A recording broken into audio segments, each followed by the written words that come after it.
যাহারা গরুর বুড়ি খায় না তাদের প্রতি জানাই এক বুক ভরা সমবেদনা। আসসালামু আলাইকুম। আজকে আমি বানাবো গরুর বুড়ি দিয়ে একটি স্পেশাল রেসিপি।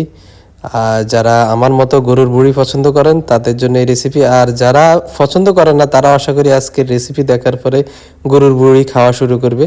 তো প্রথমে আমরা পরিষ্কার করা গরুর বুড়িকে হলুদ আর লবণ দিয়ে সিদ্ধ করে নিলাম ভালো করে। আর এটার পাশাপাশি আমি কিছু পেঁয়াজ, কাঁচামরিচ, রসুন এগুলো আমি কেটে নিলাম। এরপর কড়াইয়ের মধ্যে তেল দিয়ে দিলাম। তেলের মধ্যে আমরা এখানে জিরা, লং, এলাচি, দারুচিনি এগুলো দিয়ে দিব।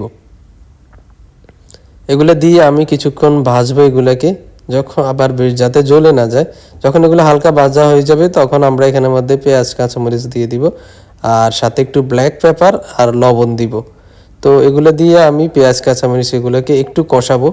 যখন এগুলো পানি ছেড়ে দিবে তখন এগুলোর মধ্যে আমরা আমাদের যে গরুর বুড়িগুলি আছে ওইগুলো ছেড়ে দিব।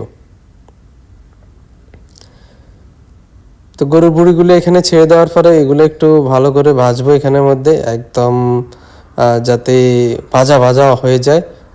তো একটু সময় নেবে এটা। যখন এটা একটু ভালোভাবে ভাজা ভাজা হয়ে যাবে তখন এটার মধ্যে গুঁড়া মশলা, জিরা, গোলমরিচ, তারপরে ধনিয়া পাউডার, কাশ্মীরি মরিচ, মোস্ট ইম্পর্টেন্ট থিংস, কাশ্মীরি মরিচটা দেওয়া লাগবে। আর বাকি কারি পাউডার যা যা আছে সব কিছু। দেখেন কাশ্মীরি মরিচ দেওয়ার পরে পুরো জিনিসটার কালারটাই পুরো চেঞ্জ হয়ে যায়। এটা অনেক ইম্পর্টেন্ট ইনগ্রেডিয়েন্টস। তো এটা যখন দেওয়ার পরে হালকা কষাবে তারপরে আমরা পানি দিয়ে দিব। পানি খুব বেশি দিব না, কারণ আমরা এই পানি যাই দিব সেটাকে আমরা শুধুমাত্র এটাকে কষানোর জন্য, পানিগুলো একদম শুকানো হবে।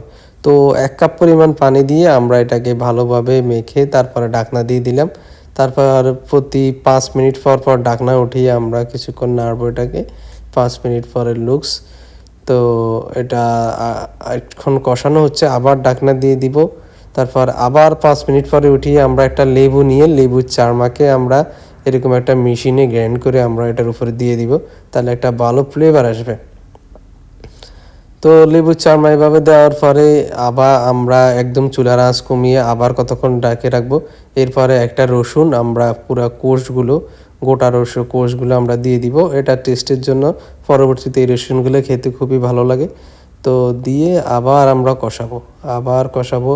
এবার একদম লো আছে আমরা এটাকে ভাজবো, মানে ওই পানিগুলো শুকিয়ে এটার উপরে ভাজা ভাজা হয়ে যাবে। যে এই এই কারণে ওই পানিগুলো দেওয়ার কারণে ওটা পোড়া পোড়া হচ্ছে না, কিন্তু ভাজাটা ঠিকই হচ্ছে। দেখেন আমাদের গরুর বুড়ির লুকস, মানে এটা এভাবে দেখার পরে যে কেউ কারোই খাওয়ার